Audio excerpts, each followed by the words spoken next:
Okay, welcome to Bill Houston podcast. So this is a very special edition. This is one of the first shows that we're doing in the new podcast studio here. And I have a very special guest today in the studio, and it's my good friend Vera Scroggins. And let's see if we can show you Vera. There's Vera. Hi, Vera. Hi there. Can you hear me on this mic? Yeah, I can hear you. Very good. Okay. Yeah. So Vera, today we were just talking about, where you were up to the XNG site in Forest Lake, right, Pennsylvania, and tell us about what did you see up there? And I think we have a video. We can. Would you tell me when to play it and set it up? Yeah, you can either play it maybe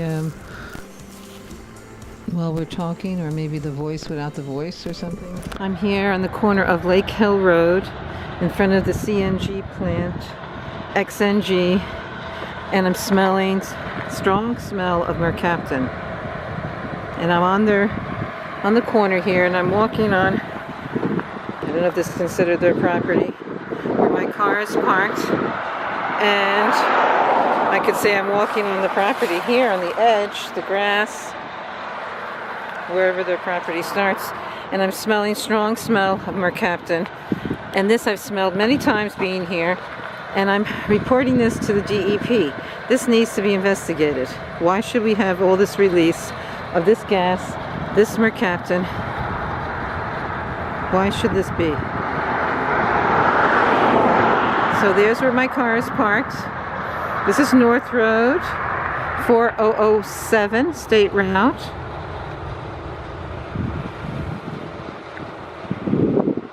And it's the corner, and it's across from this road. I can smell here. Let's see, this road is Dark Hollow Road. And it's corner of the other sign, Lake Hill Road.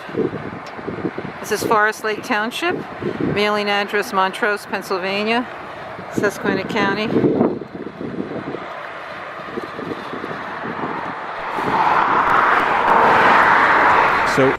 So explain to us right now, what are we looking at, Vera? What is this? Well, this is a compressed gas terminal with a sound wall all around, two compressors, two turbines that are emitting all kinds of gases and some kind of toxic emissions also, but that's compressing the gas. Now, are they turbines or are they reciprocating engines over there? I don't know. Whatever. If you know that one, you can add to that. But I'm not familiar with the difference. I think those are reciprocating. I could be wrong, but I think those are. I would call them reciprocating engines. Okay. Yeah. So. So there's two, and they're filling. So what's the name of the company? It's called XNG. Mm-hmm. And they've been there since February of this year. I have a picture of one of the what I could like to call bomb trucks right here. Yeah, they're trucks that they fill up. Call them trucks or tractor trailers. Tractor trailers, yep. And that one's on. You know where that is?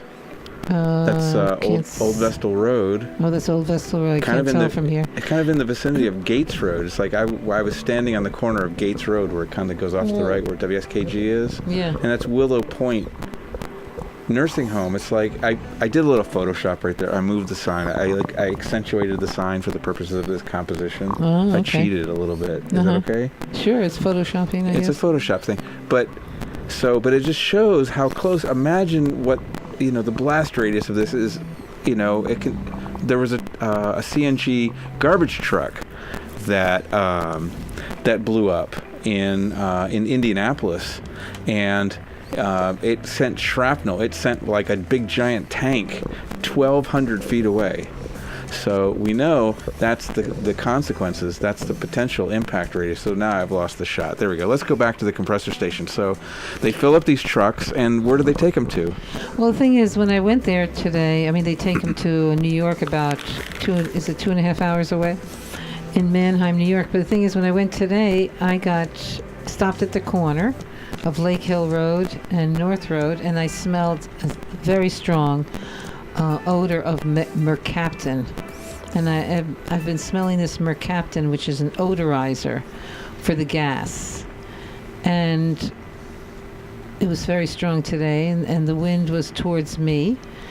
And so I want to make note of it, and after I smelled it for several minutes and took some video, I decided to call the DEP emergency number.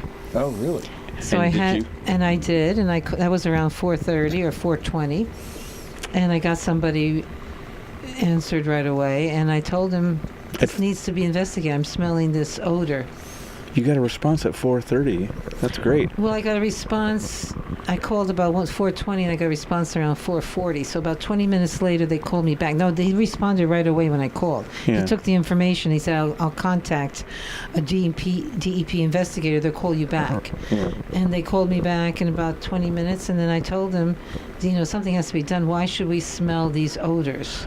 There could be, health impacts from it.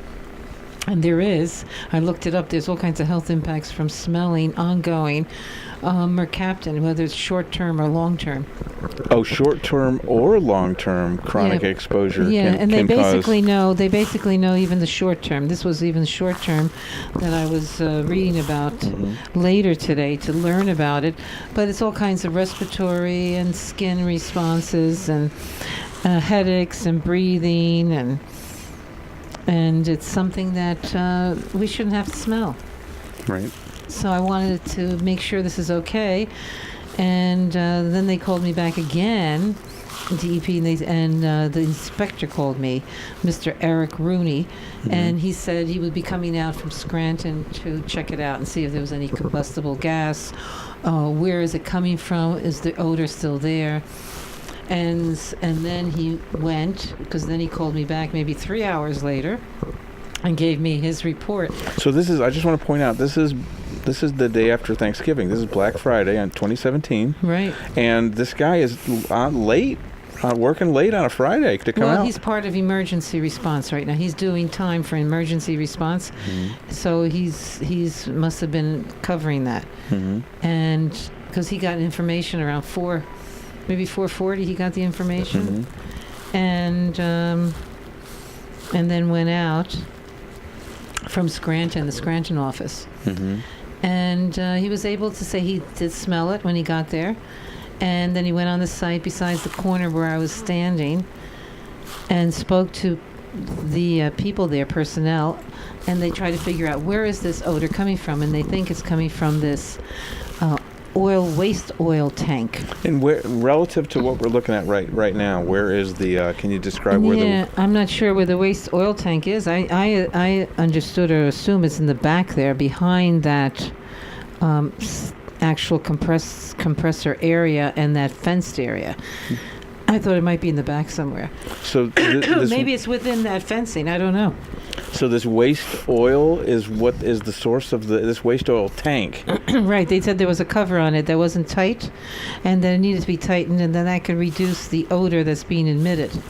But I think it's more than that, because the smell was so strong, and I've smelled it every time I'm there. I've been there dozens of times. The last 3 or 4 times I've been there, I've smelled strong mercaptan. Yeah, I mean, it's an ongoing thing. For months, I've been visiting this site for months and videotaping it and keeping track of it. So they might be right in there within the fenced area. Could be. In this walled area. We call it, they call it I consider it more of a wall. It's a sound wall. It's a sound reduction wall. Yeah, but one of the things I notice is that those stacks are above the noise wall. Yeah, they are. Does it really work? Does this wall? No, it's very noisy. I was there. I mean, it has a noise reduction wall on it, and it's still super noisy. Is it? I don't really hear a difference. Have you been out? You have a noise meter, don't you? I do, but my throat. Yeah. I think I'm post-reaction to the mercaptan. Yeah, oh my God. Yeah, I can see it I looks need like your some eyes water. are watering. Yeah. You want some water? Want to take a break? You want to stop it and take a break? Yeah. Well, we're going to take a Can break. You stop? Can you stop Yep. it? We're going to take a break, and I just want to take this time to remind you to be sure to subscribe to the podcast and to the YouTube channel, and we're going to be right back.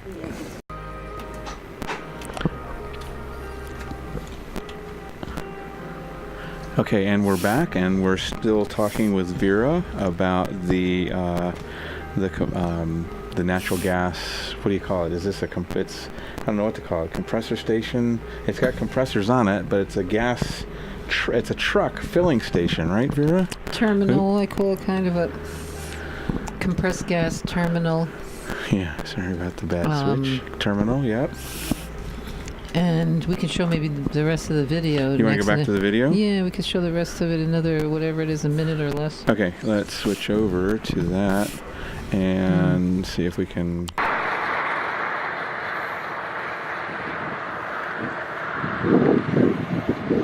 Smell it all around here, really strong. And I'm walking along the edge here.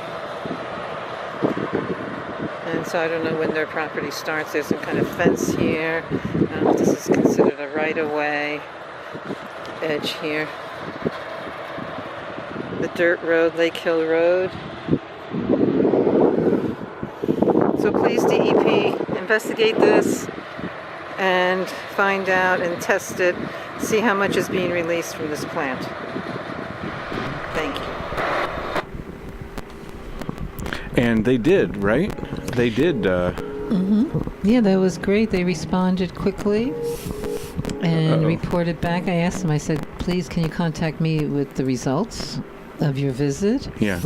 And they came back about 3 hours later and called me, and Eric spoke to me and then said what they think where it's coming from to see if they can do further investigation. He's going to now refer it to the air quality inspectors because he's basically just doing emergency for today.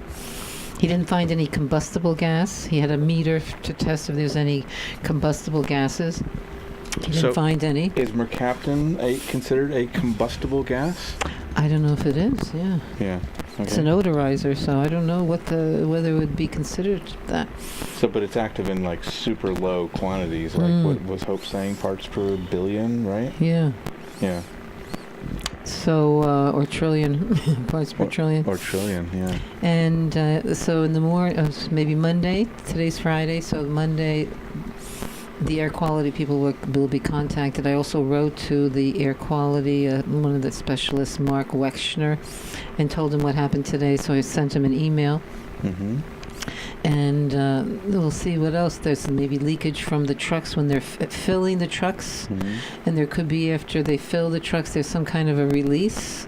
There's like they have to vent or bleed the lines between the tanks and the fittings.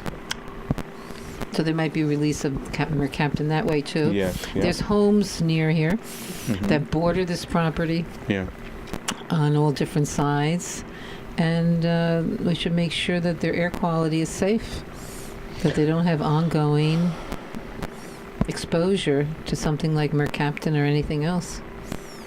So this was like kind of a good day for you, right? Because you called and made a complaint, and you first observed a problem with your nose, and repeatedly on and on. That there's been this constant for months, this smell of mercaptan at this facility.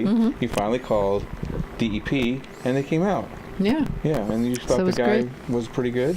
Yes, he's been around with DEP for a long time. I recognize the name. Yeah.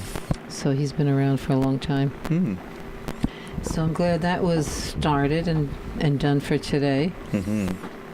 And we'll see what comes next. And then after that, I went to visit somebody in the Dimock area who has water problems and spoke to him at length.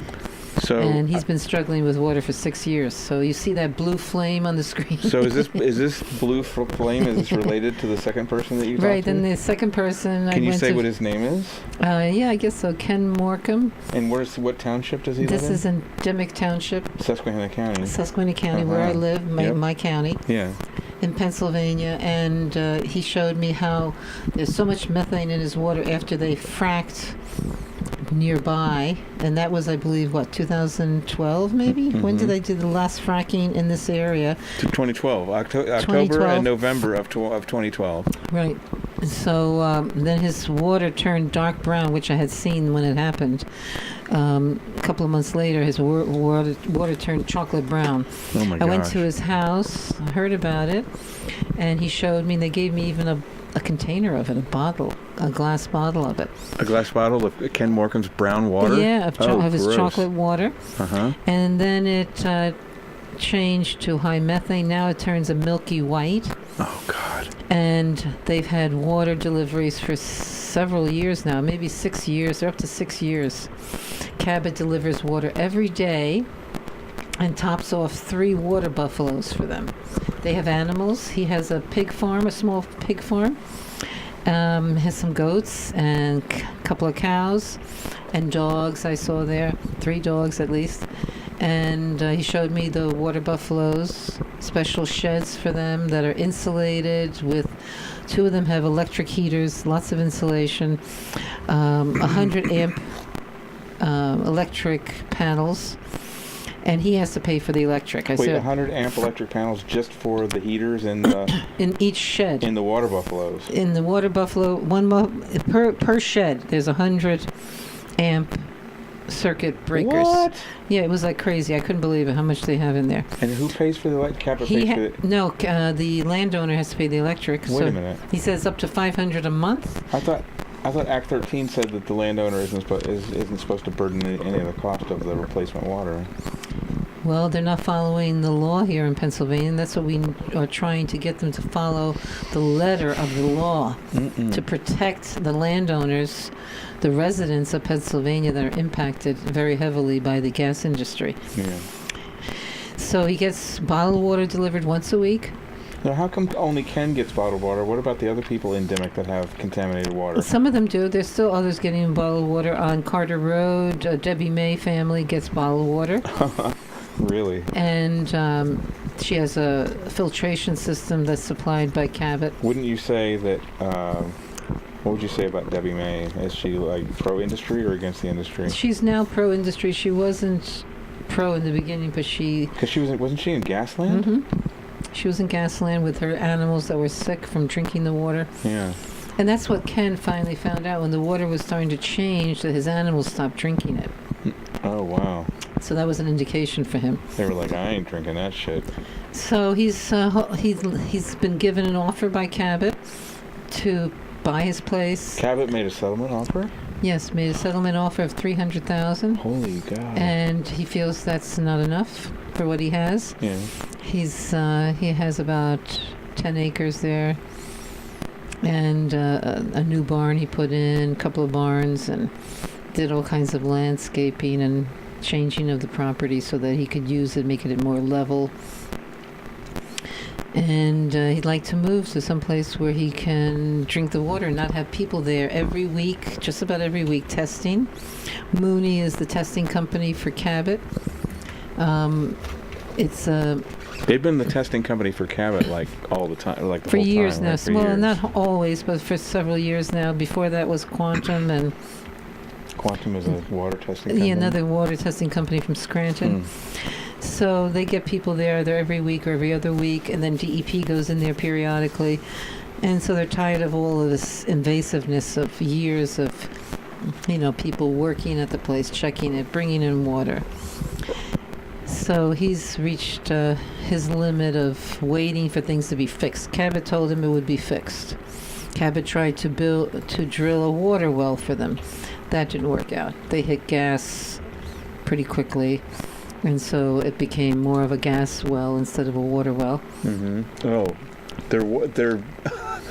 their water well turned into a gas well? The new one that they were drilling. They tried to drill a new one for them on the property, so that didn't work out. So do you want to watch any of the video that you shot? Well, if you see some of that blue light, you can shoot some of that or play some of that video that has showed the blue light. I'm not sure which one. Let me just look and just scan. It was near the end, more of the near the end. I've got a long one toward the end. That's like the interview. I talked to him there, but go like 4 up maybe. And you might see something with, see like a blue light there. There's some kind of a light. Is that the one? That's with the blue one light? of them has. There's several of them have the light. 370. Let's see. The gas turns a blue light, so he let the water drain through. We've been encouraging him. We've been encouraging Fritz to come. Maybe he'll come. Yeah, you can mute the sound a little bit. Okay, I'm going to mute the sound. And then, is this the... That's his barn. It's that's the barn, yeah. Not much light there, is it? Yeah, it's very dark. So I really need some kind of a light. And you'll see the flame at some point. But the water was running from his well through a hose that's maybe 30 feet long.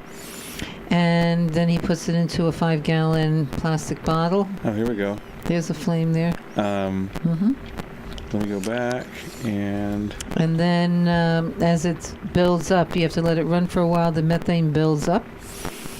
And then he lights it on top. And the light will last longer as the more of the methane builds up. So that's the flame, right?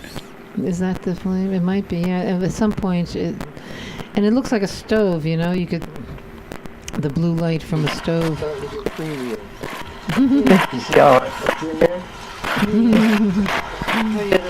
Are we allowed to play this? Yeah, I think so, yeah. The more gas that comes.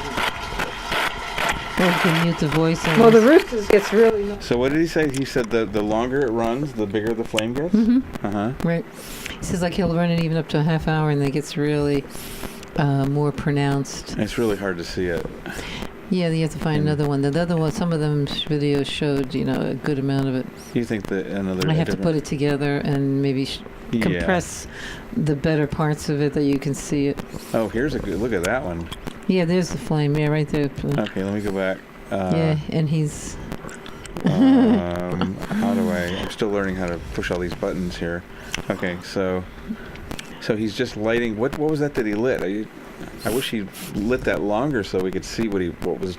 Yeah, he put that on top of the plastic bottle, so I don't know what he's actually lighting. So he published a picture of that on Facebook, didn't he? Of his little setup there? Yeah, his little setup. Can you just describe what is the setup we're looking at? Or a 5-gallon plastic bottle, and then he has holes, 2 holes on one on each end, and the water is also coming out as it's coming in.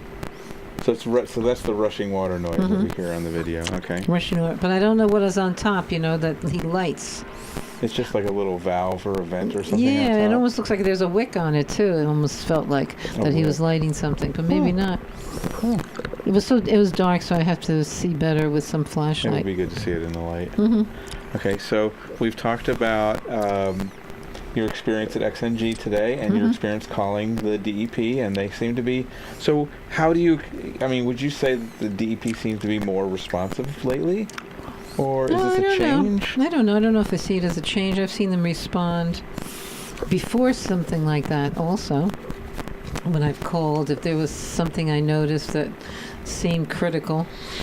But it was a nice, quick... I appreciate the quick response and the feedback, and now we'll see what else they can find out, why we keep smelling that odor. I've been complaining about it. I've written to them before, actually. I didn't get a response. Why you've been smelling the odor at the XNG facility? Yeah, I've written before to DEP about it. So what else can you tell me about XNG? Tell me about there's an LNG permit? What the heck is that about? Can you I talk don't about know. that? We don't know. They applied for an LNG permit, liquefied natural gas, so we don't know what's involved. We have to find out. Nobody seems to know enough. And didn't Kelly or somebody say that what really happened was that these are actually permits for the existing compressors that are there, and they're not doing LNG, they're doing CNG. No, it makes no sense. They have permits already that they've applied for the CNG. Yeah. So this maybe is an expansion. So we'd have to ask the company. We have to call them up, see if they'll answer. I hope we get a public hearing. Aren't people? What can people do? Can they write to Ray Kemble? They could. And ask for a public hearing? Yeah, they can ask for a public hearing, or we can have some kind of a group contact person.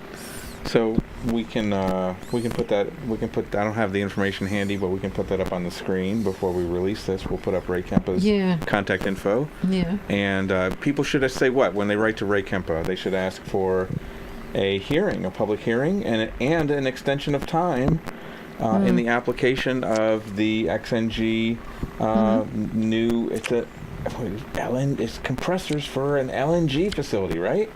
I don't know. It doesn't make any sense. But nobody asked that question. at the last public meeting that XNG just did about a week ago? That would have been a good question. But that was up. You're talking about the one that was up in Otsego County, Right. Well, I don't think the people up there are really.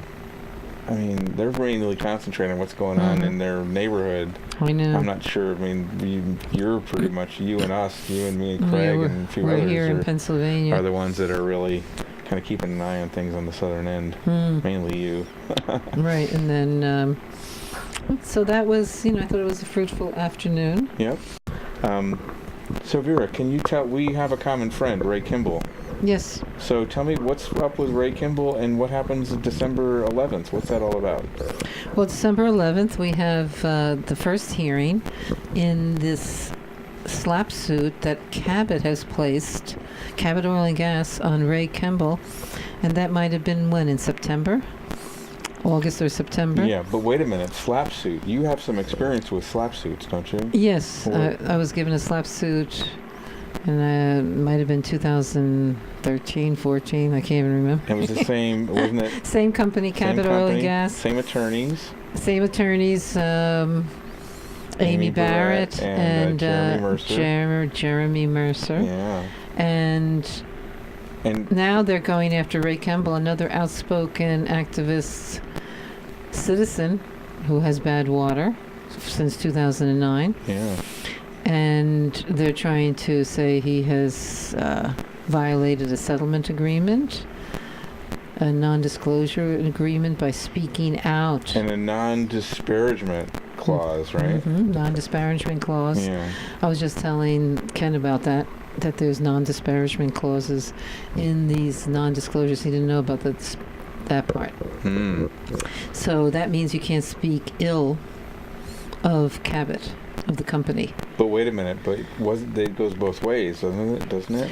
Well, that's one understanding. I haven't seen that yet. Okay. So they can't. We're actually getting ahead. We're telling parts of the story. Maybe we shouldn't tell just yet. It's still this is an evolving thing. So Ray Kemble has a $5 million slap suit from Cabot Oil and Gas for his alleged infractions. And can I just ask you, do you feel like you got a fair trial in Susquehanna County? No, I didn't think I did. I had a judge that I felt was very much more in favor of the attorneys of the gas industry, and also would not give me an extension of time in my first hearing, or to even get an attorney. I had to be on my own. You didn't have 24 hours. Well, I had about 24 hours, maybe. It wasn't a full business day. I mean, it happened because you were served on Friday and you had to go to court on Monday. Right, served on Friday, had to go to court. Friday evening. Well, Friday morning I think I was served, and I had to go to court Monday morning. Okay, yeah. So now we're back in. You couldn't get an extension. What else happened? Tell me. They put your lawyers on the stand. Oh, that's later. We had so many hearings when I finally had lawyers. But the first hearing, I had no attorneys, and I asked for an extension of time to get an attorney, and the judge said no. Cabot was there with their 12 witnesses, all employees of the company. That was the first of several different. Several hearings. Yeah, there was several hearings. But and I just meant court appearances and. I just wanted you to talk about some of the outrageous things that happened during your trial. Oh, I guess it's hard to remember. Attorney-client privilege. They got your emails, right? Yeah, they wanted all my emails. They wanted everything I have that pertained to Cabot in my computers. I had to release everything in my computers. Isn't putting attorneys... And beyond the computers, any kind of thing I had that's concerned Cabot had to be released to them as part of discovery. That's some kind of discovery practice. They went on a big fishing expedition, basically. Yes, they wanted to see what they could find out, and they wanted to put a permanent injunction, which they did eventually on me, which I have right now. And what's the injunction compel you to do or not to do?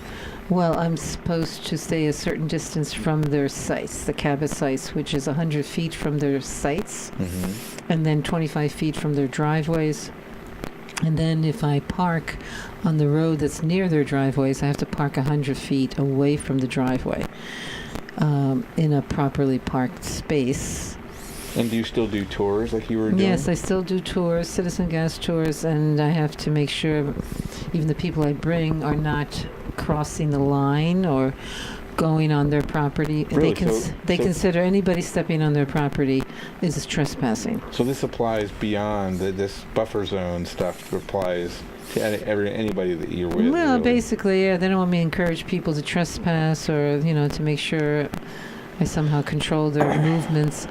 And if I stop and walk past their driveway, I have to stand across the road. But if I do stop. Cabot was not able to prove trespass in one case, were they? And not in one case. Well, they didn't have to. They just alleged that I supposedly trespassed. I was never given any notice not to trespass. Right. I would just drive up their driveways and ask to speak to their managers, their supervisors, and ask questions about what they're doing. And then ask to take photographs or video. And I brought people with me, and we had questions, and a number of times the supervisors were willing to answer questions and give us like a mini session. Mm-hmm. And then when they asked us to leave, we left.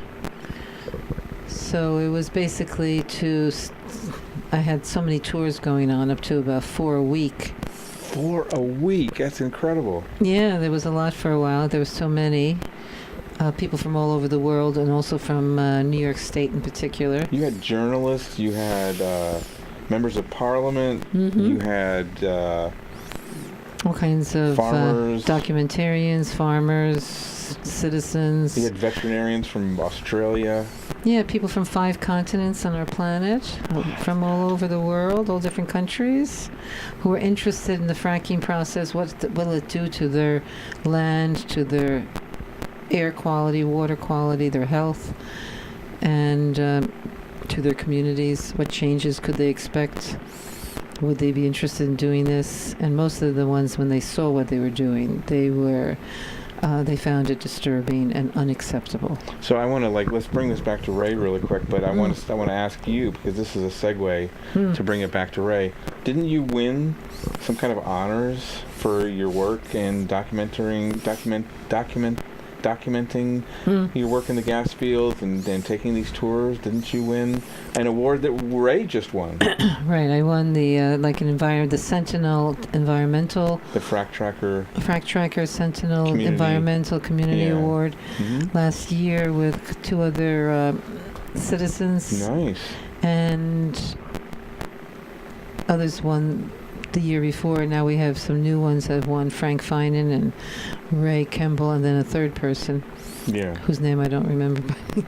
So December 11th, what happens on December 11th? December 11th is the first hearing for Ray's case, where Cabot is going after him with heavy guns as far as top-notch attorneys.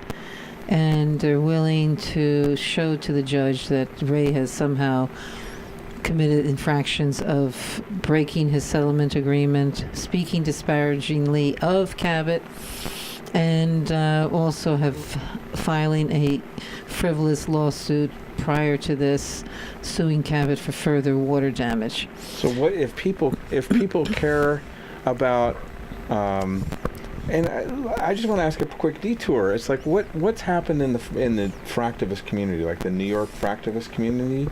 Do you see it still kind of together, or are they off doing different things now? It seems like the reason why I'm asking is because it seems like that they've kind of forgotten about Pennsylvania. They've kind of forgotten about the people in Pennsylvania that have been harmed by this industry. I mean, they do fight pipelines and things in New York, and compressor stations and storage facilities and things like that. But I don't see them coming back to Dimock. I don't see them helping the people.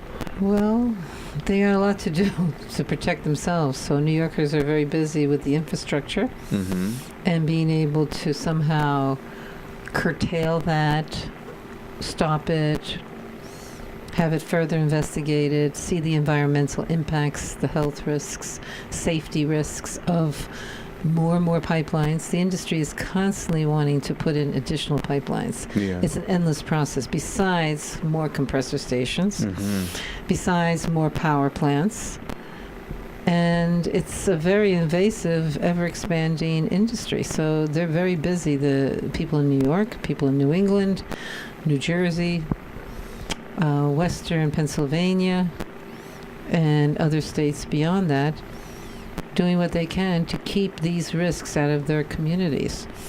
And we really need to, I guess, encourage one another and be grateful for all the efforts being made. And now we have, again, Dimock coming up in the news because of Ray Kemble and Cabot. Cabot didn't want to leave this situation alone. They wanted to put a major lawsuit on one individual, and also his former attorneys are being sued. And talk about like the 9 square mile. I mean, what's the history of Dimock? Dimock is fine, right? Dimock is fixed. There's no problems in Dimock. That's what I read in the different reports, right? Well, in the pro-gas reports. But Dimock has still a 9 square mile moratorium by the DEP of Pennsylvania. Wait, even now? I don't think people... Am I wrong about this? Or do people generally know that there's a drilling ban in Dimock right now? I don't think they do. No? I don't think they do, but there's a drilling ban, and it's the only one that I know of in the state of Pennsylvania. Maybe in a number of states. Maybe Pittsburgh? Isn't there a ban in Pittsburgh? Well, they may have a citywide ban, but they didn't have any drilling. Well, this is the only ban that I know of where there was actual drilling. And there were a whole group of wells. Yeah. And they had a whole group of water wells contaminated. Right. Up to maybe 20 wells. Documented in consent order and settlement agreements, and documented in all kinds of different environmental hearing board proceedings, and documented in test results. And constant test results. They're still ongoing. And we've had federal government agencies in here testing. ATSDR. ATSDR has recently been in here. Different universities. All kinds of universities, and they're showing toxic results. They're showing problems with our water, and DEP has verified it. So we have, it's like you say, several consent orders. You were just telling me that you where you live. Where I live in the northern part of the county, which has much less activity, maybe a third of the activity of the southern part of the county. And my water has shown some changes, and I've just had it recently tested by DEP, and they found high turbidity. And what's turbidity? Well, I'm not sure. It's something to do with cloudiness, or... It's just particulate stuff that's floating around in there. Something in there, yeah. Something's floating around in there. It doesn't Some foreign matter. It doesn't say... It's like... There's crap floating. It's like, what's turbidity? It means there's crap floating in your water. I guess we could Google it and find out what is turbidity. What's the turbidity? I'll look that up while you keep talking. So so I'm concerned about my water right now. I put in a filter system, a tabletop carbon filter system, gravity fed, the Berkey system. So I'm putting my water through there for drinking. And DEP says it's ongoing investigation on my water, so I don't know what's next. What are they going to investigate and find, and what would they do next? So I've got a definition here. It does have an odor. I did pick up a new odor the past couple of months. How do you describe the odor? It's some kind of an odor. Maybe it's the smell of sulfur, but I'm not sure. It doesn't seem exactly like it. See, I see the definition of turbidity there, huh? Cloudiness, haziness, individual particles. Turbidity is the cloudiness or haziness of a fluid caused by large numbers of individual particles that are generally invisible to the naked eye, similar to smoke in the air. The measurement of turbidity is a key test of water quality. Wow. So my water quality has somehow been debased from the previous testing that I had. That it came up higher turbidity. Now it's above the acceptable level. So what are these particles that are in there? Can they test for these particles? What are they finding? Can they test what? Right. So what's it's just stuff. Like, what about the chemical composition? Yeah, what's the chemical composition of these individual particles that are invisible to the naked eye? Yeah. They do test for maybe 40 compounds. And That's what they found so far. It's just turbidity that was above the allowable limits that are set by the EPA for water quality. So if people care about Dimock, and people care about clean air and clean water in Northeast Pennsylvania and the southern tier of New York, and if people care, so many people have been impacted by Ray Kemble, and I've heard him speak at various hearings and different rallies and things. So the people that care about Ray Kemble, care about clean water and future generations, all that stuff, what do you have any recommended action? What should people do on December 11th?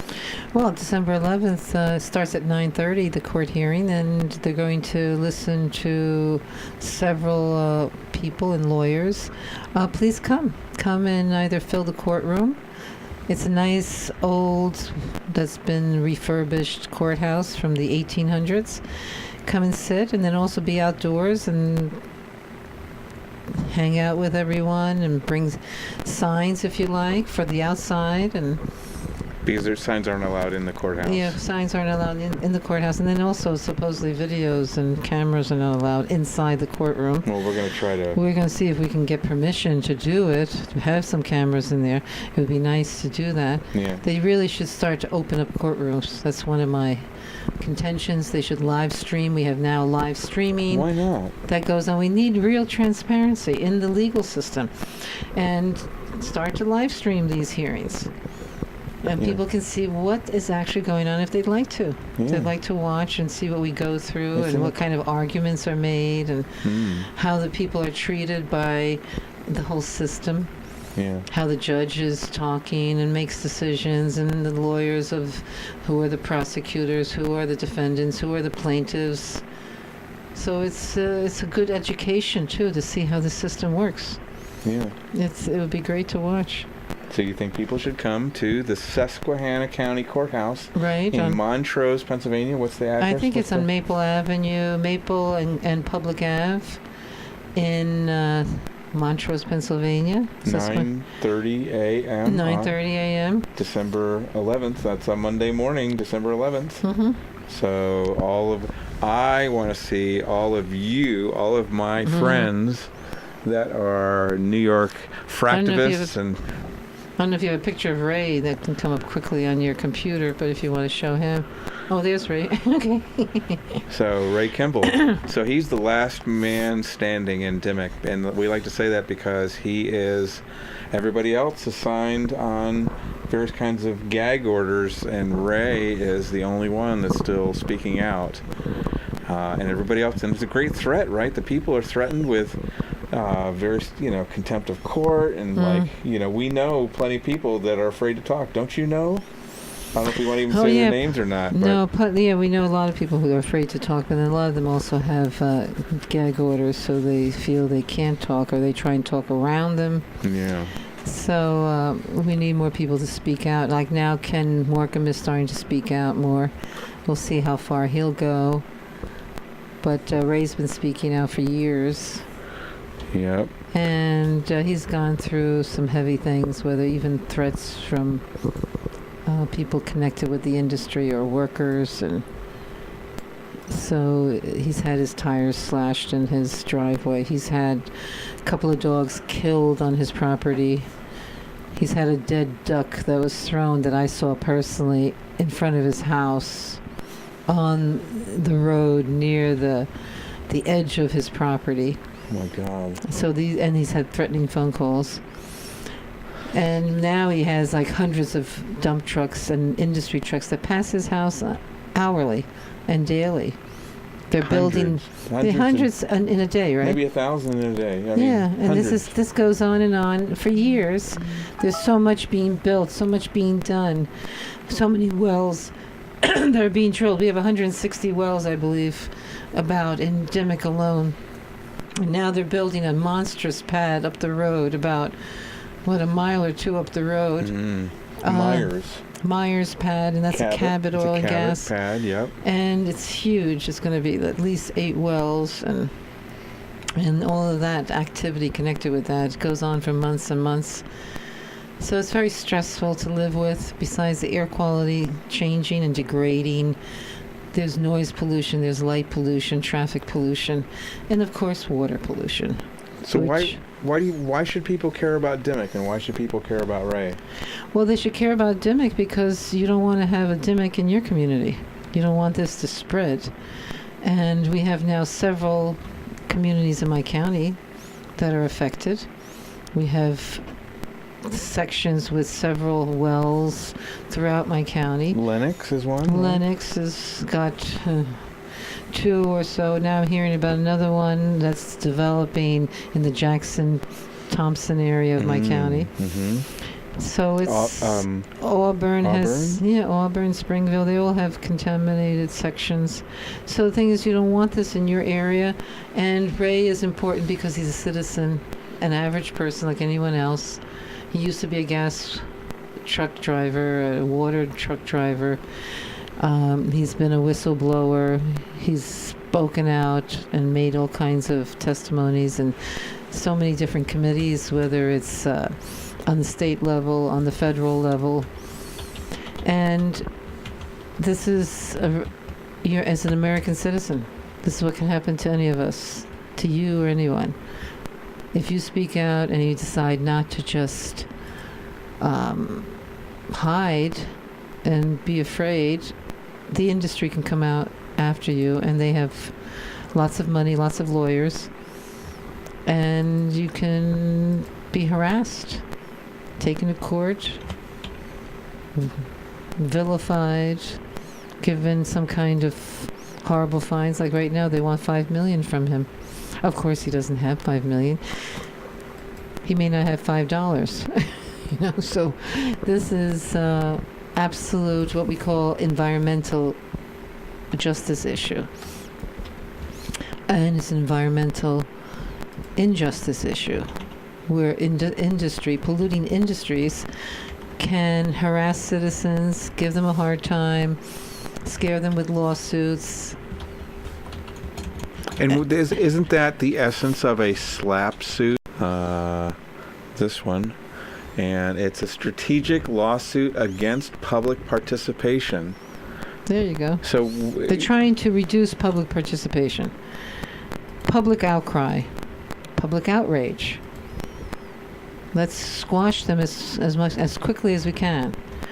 And that's what they did with me by taking me to court, and I'm videotaping, photographing, bringing citizens to see what they're doing on an industrial site next to our homes. And when they got the injunction on me, it scared other people from coming forward. So they'll pick someone, and now they pick this individual, and see if they can further intimidate American citizens and make them afraid to speak out and expose abuses of the industry. Industry will abuse areas that are a lot of times low income. People that have very little financial backing to be able to have the lawyers to fight back. Having lawyers can be very expensive. Oh, sure. I had to have basically most of it was pro bono, free attorneys, civil rights attorneys. I had ACLU and Public Citizen and other civil rights attorneys come forward and give me their time and effort to help in my situation, so that it wouldn't be as egregious as it was. Mm-hmm. And even with all that, it was, I would say, pretty awful. I saw how the justice system works or doesn't work. So the thing is, come and see and be part of this if you're able to. There's a fundraiser going on for Ray right now. And to find it, you can go to tinyurl.com/lastmanstandingin and this is all case insensitive. I just wrote it like that to make it easier to see, but it's tinyurl.com/lastmanstandingin and if you type that, it's going to take you over here to youcaring.com, and Ray is, I think this value is supposed to be $10,000. Ray raised $5,000 in the first, I would say, 3 months of this fundraiser, but now he's at another critical juncture with regards to his house. He really needs for Ray to really remain solvent and to be able to keep his house, he really needs to raise about $5,000 more just to get caught back up and pay some other necessary expenses, especially now that it's getting close to being wintertime. I just want to encourage everybody. I mean, we are all Ray's friends. We're trying to find our own ways of helping out Ray. And we all have different, skills and talents. If you can just distribute this link on social media, just send it out on your email list. Just say tinyurl.com/lastmanstandingin Dimock. And so anyway, come to the courthouse and on December 11th, and be sure to contribute generously to Ray Kemble at tinyurl.com/lastmanstandingin Dimock, and just click on the donate link, and there's various ways that you can pay. I think you can pay with your credit card and maybe PayPal too. So that's it. Vera, are you back in the? There you go. You're walking back in the shot. Where are you? Yes, Where's your camera? I guess we're done for today. This particular cast. Yep, I think we're wrapped it up. Podcast. Thank you so much, Vera. This welcome. is really exciting. You're really the first guest that I've had in the new studio. Mm-hmm. What do you think of it? Great. It's fun. Is it cozy? Cozy and a good venue venue. Get the word out and discuss things. But you're a popular person, so all right, we're going to sign off so you can read your emails and see who's beeping you, pinging you on your phone. My children usually. Your children, yeah. So we're going to leave it with, you know what I should close the show out with? What? I should close the show out with, hold on one second. Here we go. This is how I'm going to close the show out, because this is Ray's song. I wasn't planning on doing this song. It came in as a special request this week. It tells the story of a man who gets very, very sick because his neighbor leased all their land to the gas industry. Before he knew it, he couldn't drink his own tap water. It came out of his faucet looking like something that's not even water. I was inspired by the movie Gasland, and I wrote the song about a person I didn't even know. I just knew it was happening, and I thought I'd tell the story. As Ruthie and I have traveled around, playing different awareness events about how destructive and dangerous fracking is, we've been meeting people. We were down in Brooklyn a couple of years ago playing an event, and there was a man there named Ray. Ray has gotten very sick because of this very same phenomenon that I sing about in my song, and I realized after I sang the song that night, Ray was there with his jug of putrid tap water from his own sink, that this is Ray's song. Well, Ray called me on Wednesday. He said, "Mike, do you have a copy of that song, Ray's song, recorded?" I said, "Yeah." He said, "But do you have one recorded where you tell the story before it that it's my song?" I said, "I don't.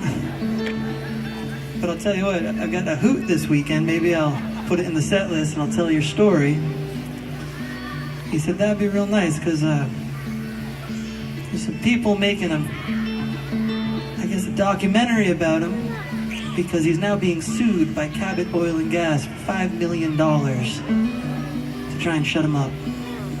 Defamation of character is what the corporation is claiming. He's dedicated his life to traveling around America, educating people on this issue, so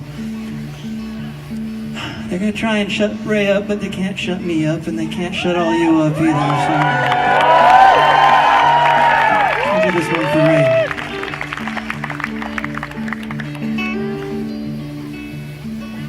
Drill on the horizon, my water tastes like hell. gas man says it's safe to drink, but he won't drink it himself. No, no, no, I can't hold the wheel. Middle on the horizon, my neighbor leased her land. Now I'm so sick and dizzy, I can hardly stand. No, I can't hold the wheel.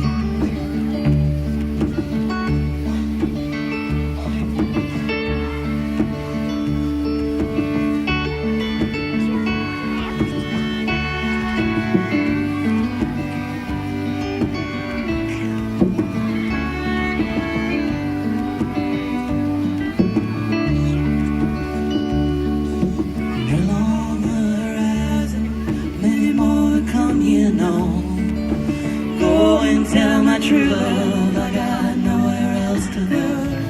Oh, I can't hold the wheel.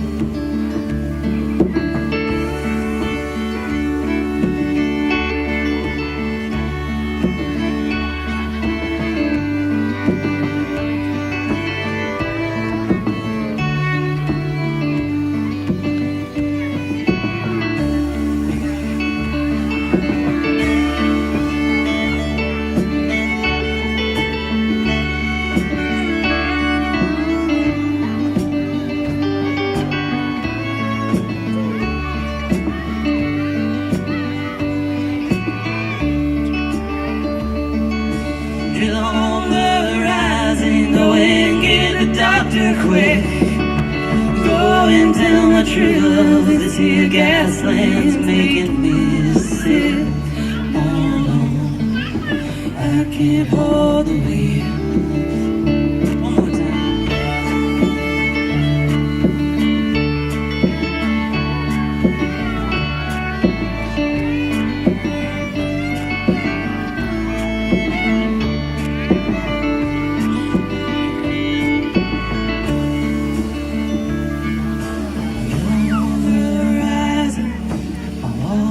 Like hell.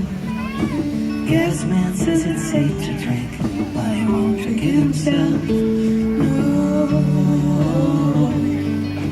I can't hold the wheel. No, I can't hold the wheel.